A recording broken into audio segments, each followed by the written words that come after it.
नमस्कार मित्रांनो, सुवर्ण फार्मिंग चॅनलमध्ये आपले स्वागत आहे। आजच्या व्हिडिओत आपण बघणार आहोत मेंढीपालन स्वतः एकट्याने सुरू करावे की पार्टनरशिपमध्ये मेंढीपालन सुरू करावे। हा महत्त्वाचा प्रश्न प्रत्येक त्या मेंढीपालकाला पडला असेल ज्यांना मेंढीपालन सुरू करायचं आहे। खूप लोकांकडे मेंढीपालन सुरू करण्यासाठी भांडवल कमी असते, त्यामुळे ते लोक मित्र, नातेवाईक किंवा गावातील इतर माणसांसोबत पार्टनरशिपमध्ये मेंढीपालन व्यवसाय सुरू करण्याचा विचार करतात।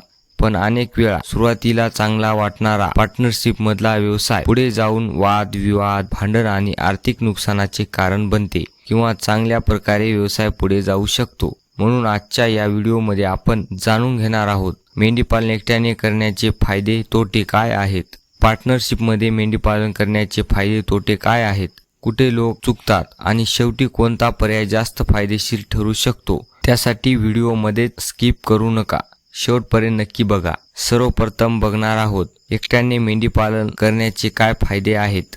एकट्याने व्यवसाय करण्याचा सर्वात मोठा फायदा म्हणजे सर्व निर्णय तुमचे स्वतःचे असतात। कोणती मेंढीची जात घ्यायची, केव्हा विक्री खरेदी करायची, किती प्राण्यापासून सुरुवात करायची, हे सर्व निर्णय तुम्ही स्वतः घेऊ शकता। कोणाचीही परवानगी घ्यावी लागत नाही। पूर्ण नफा तुमचाच राहील, कोणालाही नफा वाटावा लागणार नाही। जेवढे पैसे येतील ते सर्व पैसे तुमचे स्वतःचे राहतील। जर व्यवसायातून 1,00,000 रुपये निव्वळ नफा झाला तर तो पूर्ण नफा तुमचाच राहील, वाद होणार नाहीत। जर व्यवसाय तुमचा एकट्याचा राहिला तर कोणासोबतही वाद होणार नाहीत। व्यवसायात फायदा हो किंवा तोटा हो, कोणालाही वाद करण्याची गरज पडत नाही। कोणीही तुम्हाला वाद करणार नाही। कोणत्याही व्यवसायात मोठा शत्रू म्हणजे वाद असतो। असे का तर जर व्यवसायात वाद असेल तर कामात मन लागत नाही, काम करू वाटत नाही, नवीन व्यवसायात बदलाव होत नाही, व्यवसाय तिथेच थांबतो। एकट्याचा मेंढीपालन व्यवसाय असेल तर भांडणाचा वाद करण्याचा प्रश्नच राहत नाही। कामावर पूर्ण स्वतःचे नियंत्रण राहील। कोणते काम करायचे, कोणत्या मेंढीची काळजी कशी घ्यायची हे तुम्ही स्वतः ठरवू शकता। जर काम होत नसेल तर तुम्ही स्वतः कामगार ठेवून नियोजन करू शकता। जर निष्काळजीपणा मेंढीपालनात होत असेल तर लगेच लक्षात येतो। पूर्ण स्वतःचे निर्णय राहिल्याने सर्व जबाबदारी स्वतःची राहते। मेंढीपालनाच्या व्यवसायाची दिशा स्पष्ट राहते। जर दोघात व्यवसाय असेल तर दोघांचे वेगवेगळे निर्णय असतात, वेगवेगळे मत राहतात, त्यामुळे व्यवसाय जलदरित्या वाढत नाही। जर स्वतः एकटे राहिल्या तर 2 मत किंवा 2 निर्णय राहणार नाहीत, व्यवसाय जलदरित्या वाढ होईल। एकट्याने व्यवसाय करण्याचे तोटे बघूया। भांडवल कमी पडते। जर एकटे असाल तर भांडवल कमी पडल्याने 20 मेंढ्याऐवजी 10 किंवा 5 पासून सुरुवात करावी लागते। सर्व काम स्वतः करावे लागते। चारा पाणी, औषधोपचार, विक्री खरेदी, नियोजन करणे हे सर्व कामे एकट्याला करावी लागतात। जबाबदारी एकट्यावर येते। आजारी मेंढ्या पडल्या तर अडचणी येतात। जर एकटे असाल तर एखादी मेंढी आजारी पडली तर जास्त वेळ त्या मेंढीला द्यावा लागतो, म्हणून कामे थांबू शकतात। जर तुम्ही दोघे असाल तर हे सर्व मेंढीचे ट्रीटमेंट करू शकता व वेळ वाचेल। गावाला जाता जमणार नाही, तुम्ही 2 दिवस बाहेर गेलात तर संपूर्ण मेंढीपालन व्यवसाय थांबू शकतो।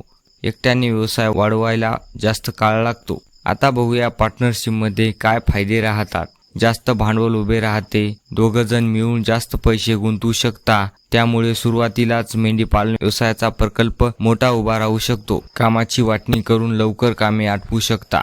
जर एक जण चारा औषध व्यवस्थापन करू शकतो तर दुसरा विक्री खरेदी करू शकतो किंवा फार्मच्या बाहेरील कामे जसे मार्केटमध्ये जाऊन औषध आणणे, शेतातून चारा आणणे, सुका चाऱ्याचे नियोजन करणे, अशा प्रकारचे कामाची वाटणी करून सर्व कामे करू शकता। जोखीम कमी होते। एकट्याने केले तर पूर्ण जोखीम एकट्यावर पडते, पण दोघे असाल तर नुकसान झाले तर एकट्यावर सर्व जोखीम पडणार नाही, फायदा नुकसान दोघांचाही होतो। व्यवसायात वाढ करणे किंवा एकापेक्षा जास्त मेंढीपालनासोबत व्यवसाय करू शकता। 2 जण असल्यामुळे अनेक व्यवसाय करू शकता। ते व्यवसाय सर्व मेंढीपालनाशी निगडीत असावेत। नवीन आयडिया येतात, व्यवसायात वाढ होते, व्यवसाय सुधारतो। पार्टनरशिपमध्ये काही तोटे। आता सर्वात महत्त्वाचा पॉइंट बघूया। नफा वाटावा लागतो। नफ्यात अर्धा वाटा होतो। जर 2 लाख नफा झाला तर अर्धा नफा दोघालाही येतो।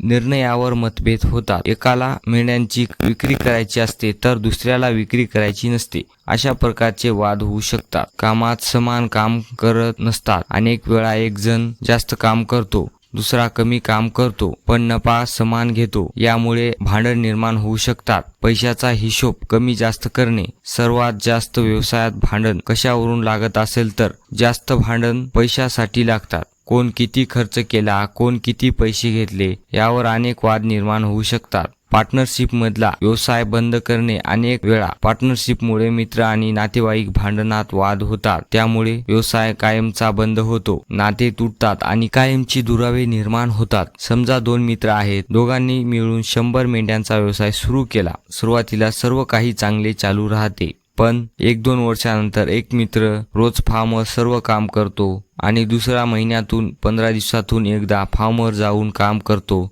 जेव्हा नफा वाटण्याची बारी येते तेव्हा वाद सुरू होतात. शेवटी कायमचा व्यवसाय बंद होतो. असे उदाहरणे गावोगावी पाहायला मिळतात. मित्रांनो, जर तुमच्याकडे थोडेफार भांडवल असेल तर, व्यवसायात मेहनत करण्याची तयारी असेल तर एकट्याने मेंढी पालन करणे सर्वात चांगले सुरक्षित पर्याय आहे. पार्टनरशिप मध्येच व्यवसाय करायचा असेल तर लिखित करार करा. नफा आणि तोट्याचा नियम ठरवा. कामाची जबाबदाऱ्या स्पष्टपणे वाटून घ्या. सर्व खर्चाचा हिशोब लिखित ठेवा. फक्त विश्वासावर व्यवसाय चालत नाही. विश्वासू व्यक्तीसोबत जर व्यवसाय करत असाल तरी लिखित करार करून व्यवसाय करा. तर माणूस मेहनती असेल तर योग्य आहे, पण मेहनती माणूस नसेल तर अवघड आहे. म्हणून कोणता निर्णय घ्यायचा आहे विचार करून घ्या. व्हिडिओ कसा वाटला कमेंट मध्ये सांगा. व्हिडिओ आवडला असेल तर लाईक करा आणि सुवर्ण फार्मिंग चॅनलला सबस्क्राईब करा. पुन्हा भेटूया नवीन व्हिडिओमध्ये. तोपर्यंत धन्यवाद.